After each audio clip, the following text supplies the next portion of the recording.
Hello, Disney enthusiasts. It's Michelle with Disney Uncorked. Today I'm talking about It's a Small World, the ride that either warms your heart or haunts your dreams.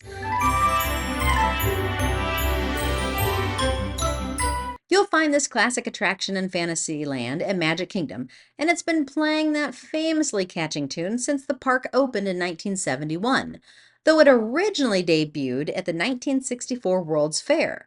This boat ride takes you through brightly colored scenes with dolls from around the globe singing about peace, unity, and yes, how small the world really is.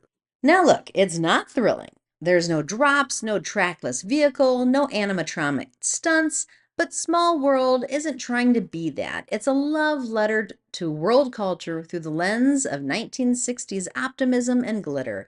It's kind of like if the UN and the craft store had a baby. Personally, I give it a 7 out of 10. It's iconic, it's whimsical, and if the wait time is under 10 minutes, it's absolutely worth hopping on. But let's be real, this is mostly a nostalgic ride. If you didn't grow up with it, you might be more focused on how many times that song loops. Spoiler, too many. One TikTok user said, the real endurance test at Disney is making it through a small world without singing the song for the next 3 days. Truth. The ride is best for families with little kids, Disney fans, or people needing 12 minutes of glorious AC and a seated break. That's it for today, enthusiasts. If you love it, hate it, or have thoughts, I'd love to hear your take on It's a Small World. Until next time.